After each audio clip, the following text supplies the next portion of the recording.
let us learn about resilient city. What is this approach all about?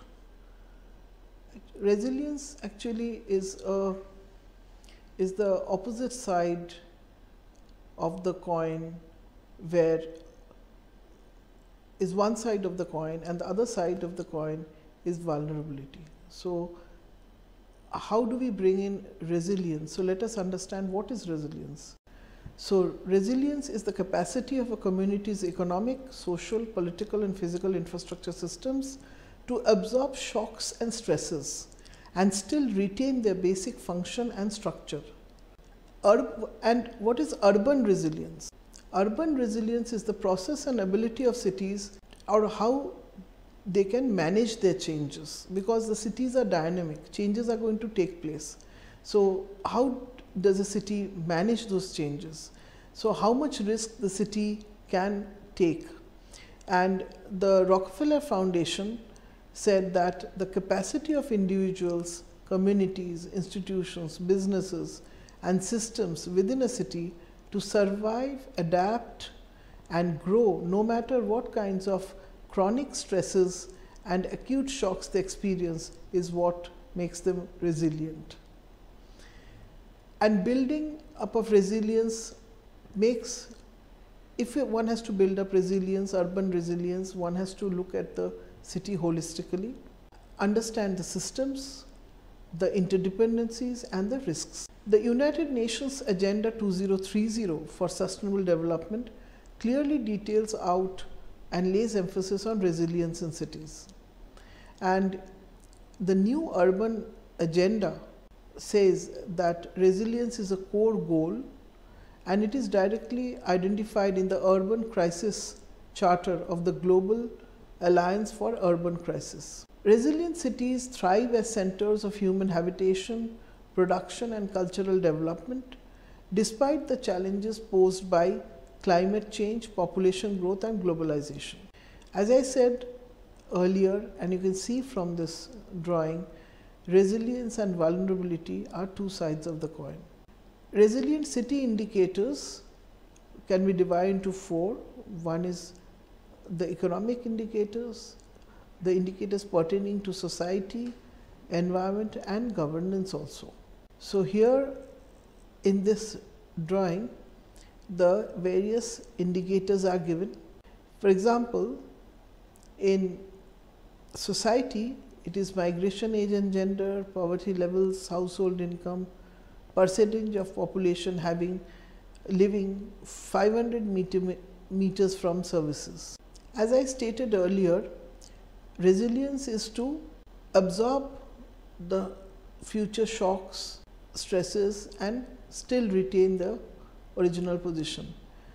So, resilient cities, it applies to resilient cities also. And now let us understand what are these shocks. It can be the natural disasters, man-made disasters. It can be the stresses. What are the stresses? They are high unemployment, inefficient public transport systems, then violence, then infrastructural, lack of infrastructure.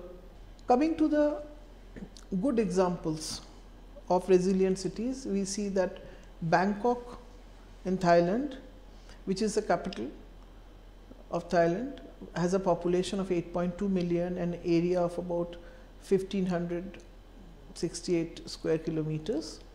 It qualifies to be a resilient city. The challenges are increased vehicular traffic, then air pollution, scarcity of green spaces, increased municipal waste, river pollution and floods. So, Bangkok had all these problems. How did they strategize, or what were their strategies?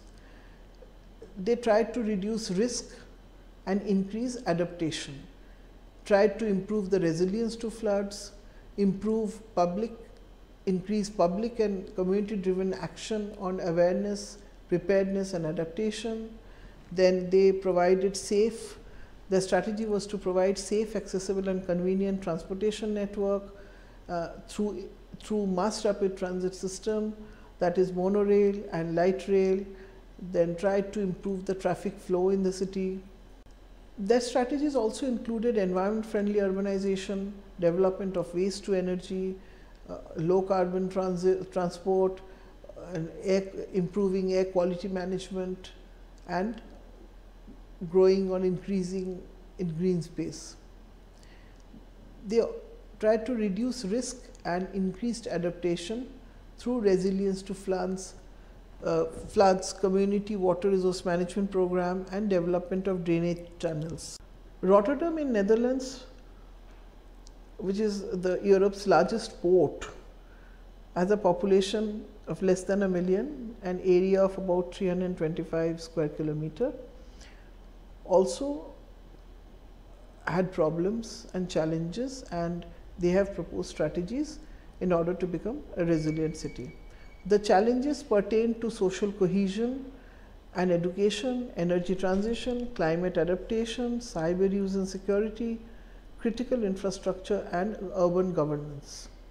Rotterdam believed in being anchored in daily life as well as in the actions taken by companies, institutions, government, and citizens. That means believed in the stakeholders, role of stakeholders in planning.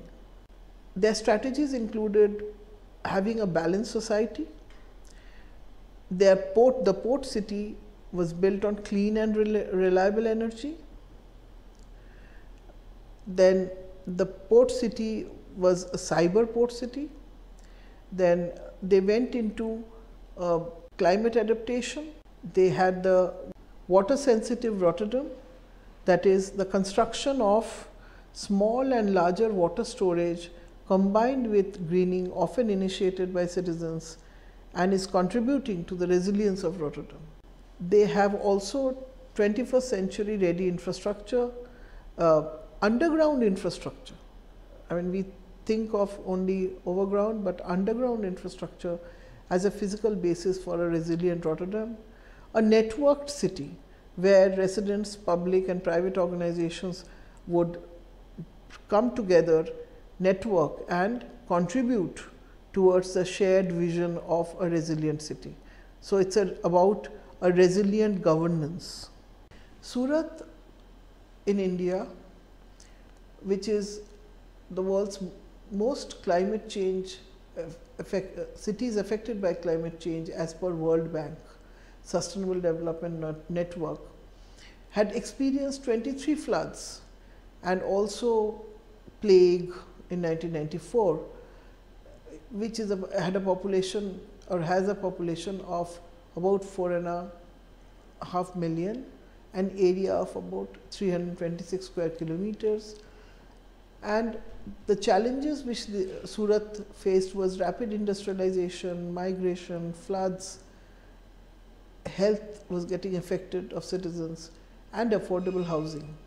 The strategies which Surat used was about connectivity and mobility services and regulation, about adequate public transport system, about raising awareness on road safety, then affordable housing, housing for economically weaker section.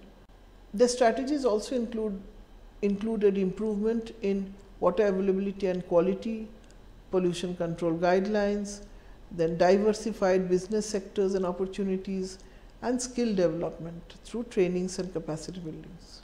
The other strategies pertain to ecosystem and environmental regulation, about social cohesion or maintaining of social cohesion, and upscaling of public health.